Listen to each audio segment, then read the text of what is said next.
Nous allons à présent passer le micro à M. Antoine Sey. Bonsoir à toutes et à tous. Le printemps arabe a vraiment existé. Quand vous avez 70% de la population qui a moins de 30 ans et qui se retrouve dans la rue, c'est que ce printemps a réellement été incarné. Mais quand toute révolution, depuis la nôtre en 1789, en passant par celle de 1848 ou de 1917, les révolutions ont hélas vocation à se faire confisquer. Celle de la Tunisie ne l'est pas encore. Elle est on l'a rappelé, très justement, elle est en gestation, elle est en vie, elle avance. Je dirais que les élections à l'université de Tunis laissent à penser déjà que le vote massif pour les islamistes a été nettement réduit chez les jeunes. Cela dit, juste je m'arrête à un problème de définition. On a beaucoup entendu parler des islamistes et des salafistes. Il n'y a que les Turcs qui veulent convaincre les gens qu'il y a un islamisme modéré.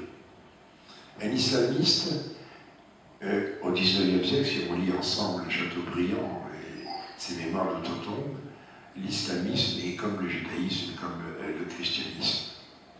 Ce n'est qu'en 1983 que deux chercheurs de l'université d'Aix, Gérard Michaud et Bruno Etienne, ont voulu donner un terme, un nouveau concept par rapport à l'intégrisme et au fondamentalisme, et qui concernait spécifiquement l'islam.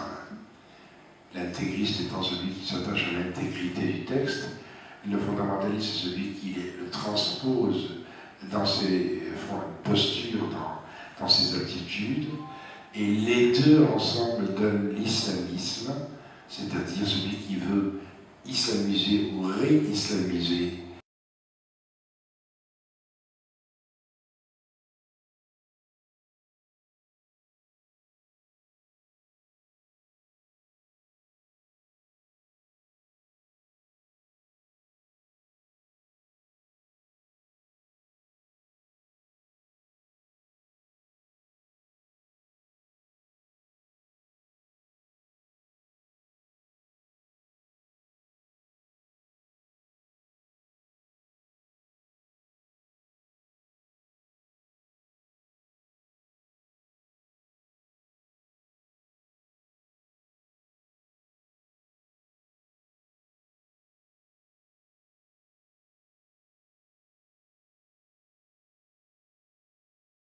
les salafistes et les islamistes ont remporté 60% des suffrages.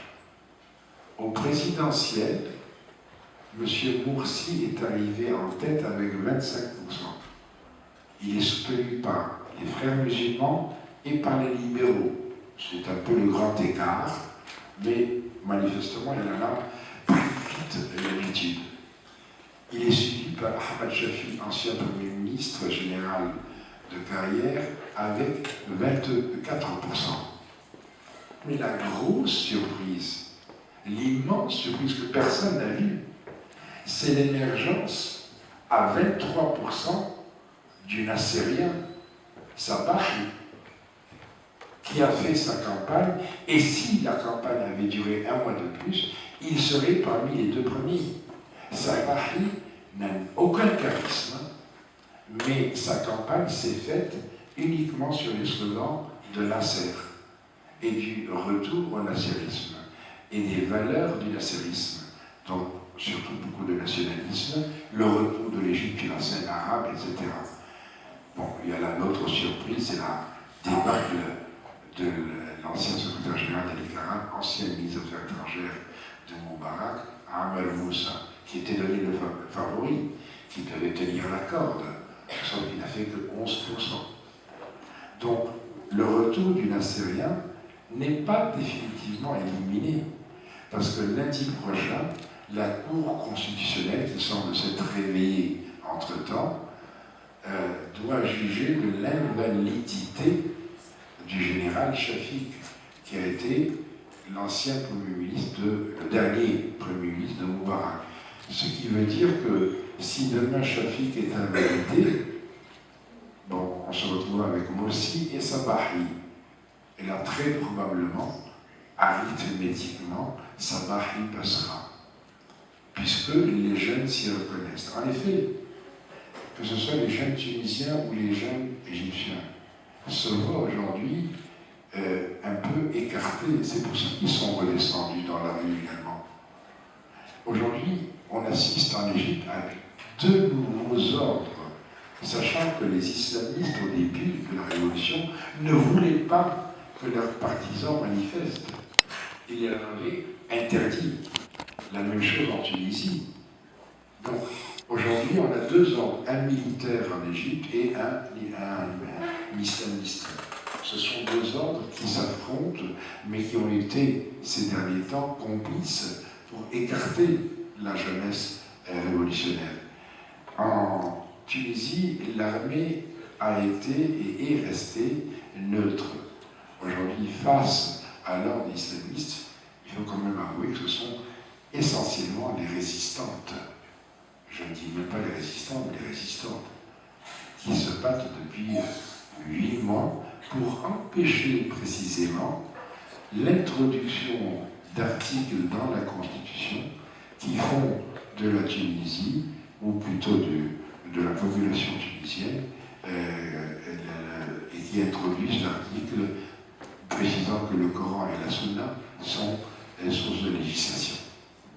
Et voilà qu'éclate la Syrie. Bien entendu que la Syrie est une dictature. Moi-même, je ne peux pas oublier que j'ai subi dans ma chair et dans mon sang les velléités, les volontés destructrices du père Assad. Mais j'ai peur de ce qui se passe aujourd'hui.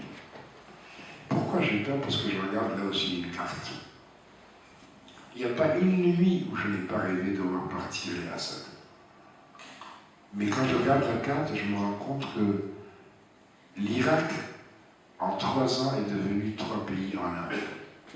Le Kurdistan au nord, le Chiistan au centre et au centre-sud, et l'enclave sunnite autour de Bagdad. Il paraît qu'au Liban, après 15 ans de guerre et 30 ans de crise, on revit ensemble. On s'embrasserait même sur la bouche. Mais j'ai l'impression que les Occidentaux s'arrêtent à Beyrouth. Et c'est vrai qu'à Beyrouth, on s'embrasse goulûment sur la bouche pour signer un contrat. En revanche, où dorment les gens? Les chrétiens ont un territoire homogène.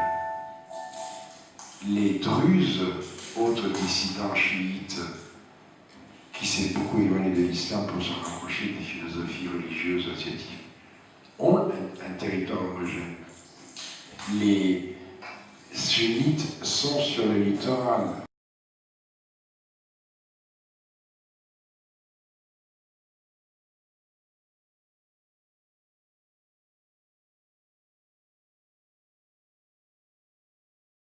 Avec un dilemme. Si demain, la partition du pays devait être institutionnalisée comme en Irak, que fait-on des chiites? Par ailleurs, la Syrie, c'est vrai, est en guerre civile maintenant. J'ai moi-même vu les armes passer entre le 20 et le 22 octobre dernier à Iskenderun en Turquie. Parce qu'aujourd'hui, nous avons une course entre les prétendants, pardonnez-moi cette comparaison posée, des quelques pays qui veulent tous devenir le Vatican du sunnisme. Jusqu'à maintenant, c'était l'Arabie Saoudite, non pas avec des arguments de dogme ou avec des arguments rationnels, pas du tout, avec des arguments sonnants et trébuchants. Et maintenant, il y a le retour de l'Égypte, qui dispose quand même d'une arme, et on l'a signalé tout à l'heure, d'une arme extraordinaire, c'est l'université d'Al-Azhar, qui est la référence universitaire en Égypte et dans le monde musulman. Et vous avez également la Turquie, qui prétend et qui est venue dire aux musulmans de cet espace arabe, je n'ose plus parler de monde arabe puisqu'il est éclaté complètement, de cet espace arabe, nous sommes le modèle. Sauf que c'est une imposture que de le dire. Car M. Erdogan, Premier ministre patron de l'AKP, sait très bien que la laïcité est inscrite dans la constitution turque, alors qu'elle n'existe pas dans aucune constitution arabe. Plus encore, on a dit que M. Erdogan a gagné les élections en juin dernier. En fait, il les a perdues, car ce n'était pas la majorité absolue qu'il voulait, il savait qu'il avait. C'était les 2/3 des sièges qu'il voulait pour pouvoir précisément changer la Constitution. Et il n'a pas pu le faire. Il n'en reste pas moins que cette course au Vaticanat, je mets des guillemets, du sionisme, s'explique par la peur d'un nouvel acteur aujourd'hui, où l'on peut dire que la révolution également a déjà commencé en 2009, c'est l'Iran. L'Iran est devenu aujourd'hui une puissance régionale. Et depuis 30 ans, les Perses ont bâti, en instrumentalisant le chiisme, autre branche de l'islam, ont bâti une véritable stratégie perse. Mais je t'en prie. Si c'est un attentat, dites-le moi. Et à partir du moment où ils ont bâti l'arc perse, ils ne peuvent pas mettre en danger cet édifice. Téhéran, le verrou irakien a sauté grâce aux États-Unis, bien entendu, puis ensuite la Syrie. Les Alaouites sont une des dissidences du chiisme inspirée par l'imam Ja'far le sixième de l'imama. Et enfin, le Hezbollah dans le sud-Liban avec l'autre partie chiite, Amal. Cet arc est un véritable arc perse. Donc, il est bien entendu que l'Iran a mis tout son poids dans la défense du régime syrien. Et d'un autre côté, si demain la Syrie éclate, nous aurons une enclave sunnite qui représenterait la majorité de la population, autour de 60%, entre le triangle Homs, Hama, Damas. Mais les Alaouites, eux, ont un terrain de repli qui est la façade maritime de la Syrie. Et les trois ports, Tartus, Banias, Latakia. Un port de plaisance, Latakia, un port industriel, Banias, industriel et pétrolier, Banias, et un port industriel seulement, exclusivement, qui est Tartus. Donc, on est réellement à la veille d'un éclatement en Syrie. Ce qui me frappe dans ces révolutions, c'est que lorsqu'elles sont parties de Tunis et d'Égypte, à aucun moment, et souvenez-vous, le mot islam n'a été prononcé. Ce qui est encore plus frappant, pour quelqu'un de ma génération en tout cas, c'est à aucun moment le mot Israël n'a été prononcé. Pendant près de 42 ans de métier, chaque fois qu'il y avait un coup d'État, un soulèvement, un mouvement rectificatif comme le coup d'État de Hafez el-Assad en novembre 70 à Damas, chaque fois le communiqué numéro 1 c'était l'appui à la résistance palestinienne contre l'État sioniste, raciste, totatite. On connaissait l'article numéro 1 du communiqué avant même qu'il ne soit émis à la radio. Donc, Ces deux éléments sont pour moi porteurs d'espoir. Ce qui est également porteur d'espoir, c'est que quand on tombe des législatives égyptiennes de 60% d'islamistes et de salafistes à 35% d'islamistes et de salafistes, ça veut dire que là aussi, ils ne sont pas dangereux dans la mesure qu'une fois frottés à l'usure du pouvoir, ils en payent également les conséquences. Et ce qui me frappe également, c'est l'autisme d'Israël. Autrement dit, le gouvernement israélien n'a eu aucune réaction autour de ces mouvements qui se déroulent actuellement dans le monde arabe. Il est certain que quelque chose de nouveau est arrivé la semaine dernière. Tout d'un coup, Madame Tzipi Livni, qui est chef du parti Kadima, a rejoint le gouvernement. Israël dispose d'un gouvernement d'union nationale. Dans l'histoire d'Israël depuis 1948, chaque fois qu'il y a eu un gouvernement d'union nationale, c'est soit pour la guerre, soit pour la paix. La guerre contre qui? Contre l'Iran, elle n'aura jamais lieu. Là aussi, je fais appel à l'histoire. Ni les Israéliens ni les Iraniens n'ont la mémoire courte.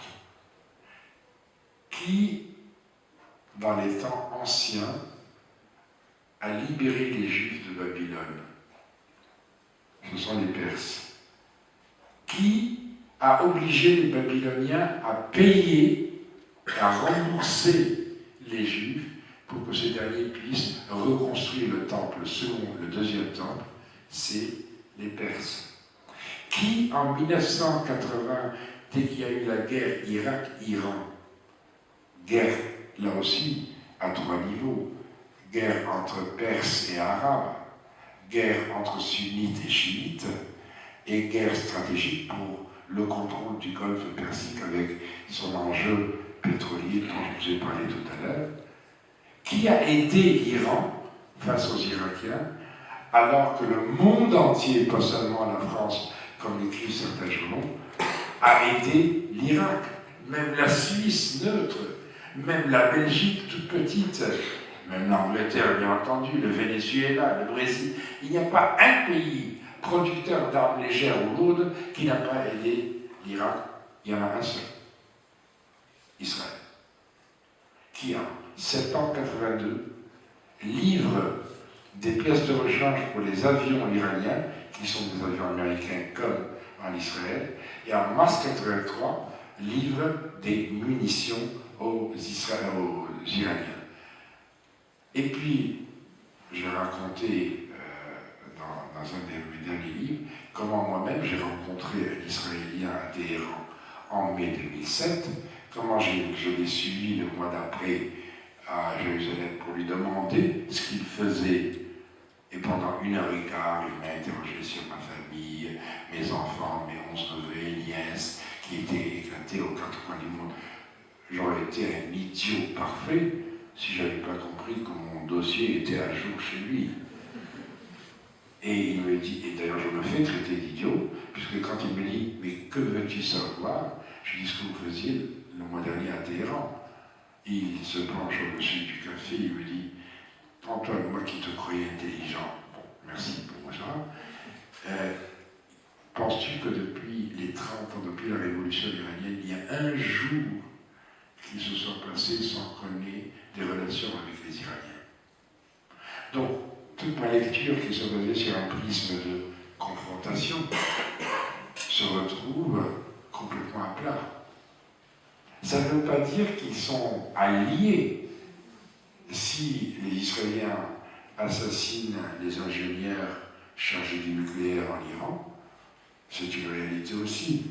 Si les Israéliens ont besoin, pour leur propre intérêt, l'intérêt de l'État d'Israël, de retarder la construction, ne serait-ce que théorique, de l'arme nucléaire, il n'hésite pas. Et cela est normal. Comme il est normal, et même si cela force notre admiration, que les États-Unis fassent également ce qui est de leur intérêt. Les États-Unis ont écrit, aussi bien avec leurs premiers architectes de la diplomatie, dans les années 50, en 53 exactement, les frères Lalas, dont l'un était secrétaire d'État, donc ministre des Affaires étrangères, l'autre, son frère, était à la tête de la CIA. Ils ont écrit, comme M. Kissinger en 1974, comme les néoconservateurs dès 80, qu'ils ne veulent pas discuter avec des blocs. Un élève de première faisant une analyse de texte comprendra que la Ligue des États arabes était condamnée à mort. On pourrait discuter aussi de leur attitude vis-à-vis de l'Europe, mais c'est un autre problème. De la même manière, en 1974, dans le Middle East Journal, le secrétaire d'État, M. Kissinger, s'exprime en disant « Désormais, les États-Unis vont devenir un élément incontournable dans tous les conflits du Proche-Orient. » En 1974, qu'est-ce qu'il y a eu comme conflit au Proche-Orient? Un. Énorme. Extraordinaire, c'était le conflit israélo-arabe. Mais alors, à partir de 1975, ça va être un chapelet.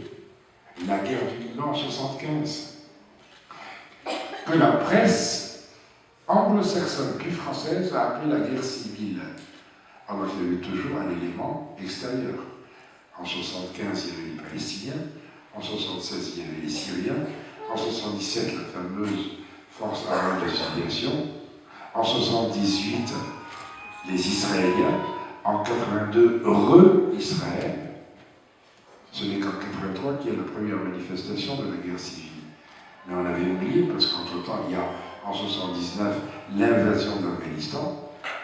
En 1980, la guerre Irak-Iran. Et ensuite, la fameuse deuxième guerre du Golfe en 1991. Et il y a eu la Syrie ensuite. Il y a eu 2001, le 11 septembre. Il y a eu 2003, l'Irak. On cherche toujours les armes de destruction massive.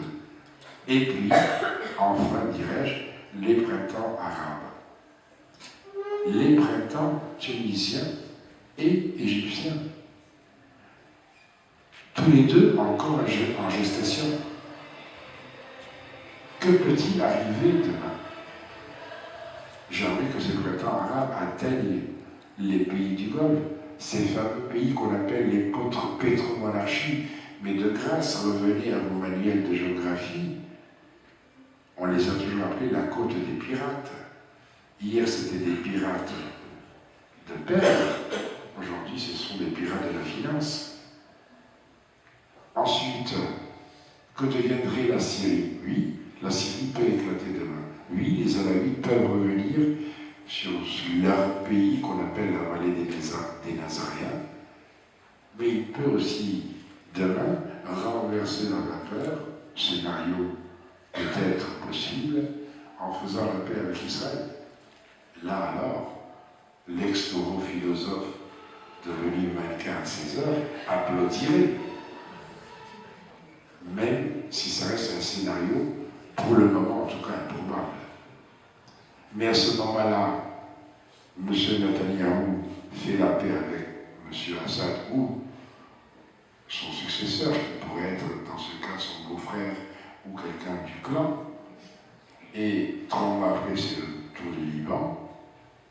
Et M. Netanyahou dirait aux Occidentaux, mais qu'est-ce que vous me demandez encore? J'ai fait la paix avec les 4 États voisins d'Israël. Ne me parlez plus d'État palestinien. Une fois de plus, les Palestiniens paieront la facture. Aujourd'hui, tout est ouvert. Les seules certitudes qu'on a, c'est que dans 2 pays printaniers, la Tunisie et l'Égypte, les Tunisiens et les Égyptiens ont dans tous les cas pris l'habitude de descendre dans la rue. Et ça, plus personne et rien ne pourra les en empêcher. Et c'est sans aucun doute long, ce long processus fera en sorte d'éviter la confiscation de la Révolution à terme, ou alors de ne pas pouvoir empêcher cette confiscation. Mais ça, seuls les Tunisiens et les Égyptiens possèdent la réponse. Lutter contre deux ordres comme l'islamisme et le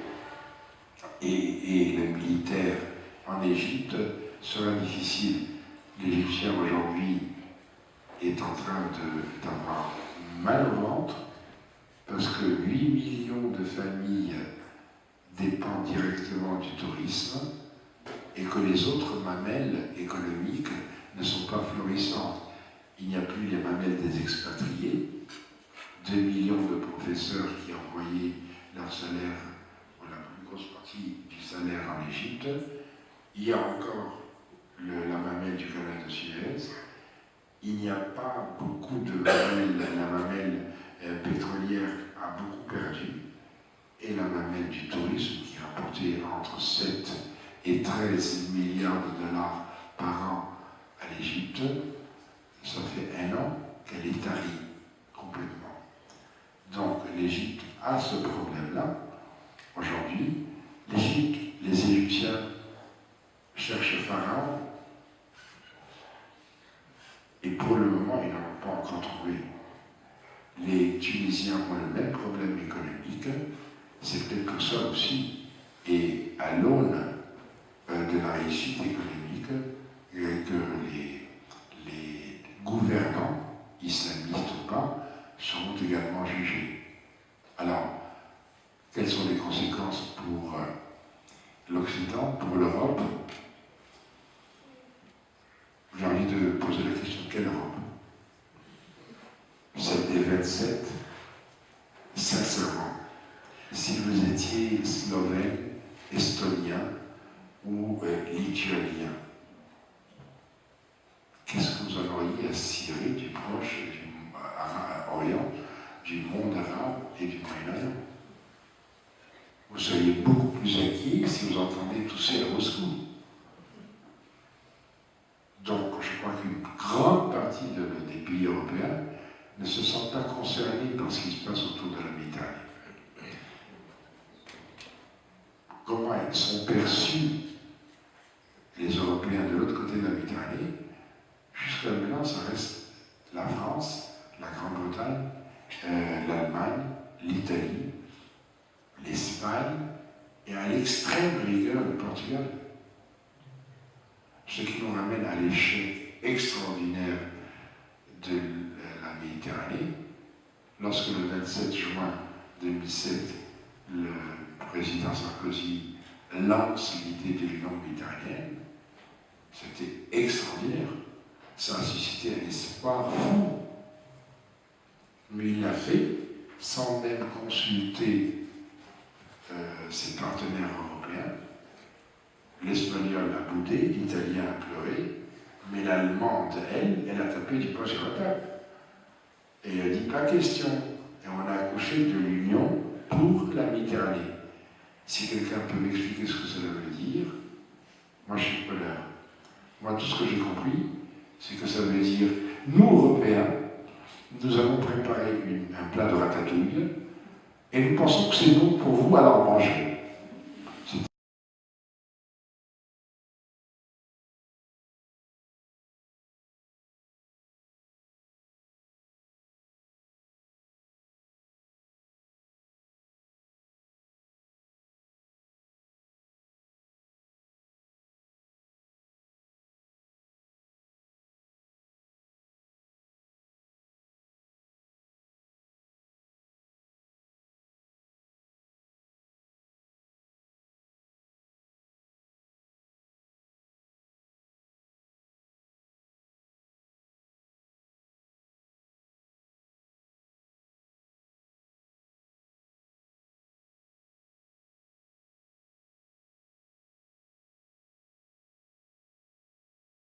Nous étions dans une démarche littéralement, viscéralement, essentiellement néocolonialiste. Et la preuve, c'est que cette union pour la Méditerranée est morte-née. Jusqu'à maintenant, elle n'a rien fait. Il est peut-être aujourd'hui, il serait judicieux, en tout cas portant l'espoir, de la faire renaître, non pas à travers les gouvernements. Mais imaginez si demain, sur le plan universitaire, puisque nous sommes là, aujourd'hui, on sortait une sorte d'alliance ou de protocole d'alliance entre Galatasaray, Mohammedia, Tunis, Alger, Saint-Joseph à Beyrouth, Tel Aviv, Le Caire, Barcelone, Palerme, Aix ou Lyon, parce que les deux ont des spécialités sur cette région. On l'aurait fait, on ferait d'une pierre trois coups. On irait naturellement vers une unification des programmes. On irait sans aucun doute vers une circulation libre des professeurs. Et on irait, soyons optimistes, vers une circulation enfin libre des étudiants. Les étudiants du Sud voulant venir étudier et terminer leur cursus, leur troisième cycle en France ou en Europe, ailleurs en Europe, pourraient le faire beaucoup plus librement qu'ils le font aujourd'hui. Ça, c'est du concret. Pensez le tourisme. Pensez le tourisme. Et ne pas uniquement susciter le tourisme de masse. Pensez à un tourisme culturel, à un tourisme sportif, à un tourisme spéléologique, à un tourisme uniquement de randonnée. Ça intéresse les gens, mais ça permettrait de réguler également le tourisme. Pour ça, je crois qu'il faut avoir des convictions. Je crois qu'il faut aussi en avoir. Les Égyptiens et les Tunisiens ont prouvé qu'ils en avaient. Et peut-être être assez mûr pour réaliser ces convictions sans être sûr du tout d'être réélu. Et là, ça veut dire qu'on devient un homme d'État. Si vous en connaissez, dites-le moi, s'il vous plaît. Merci.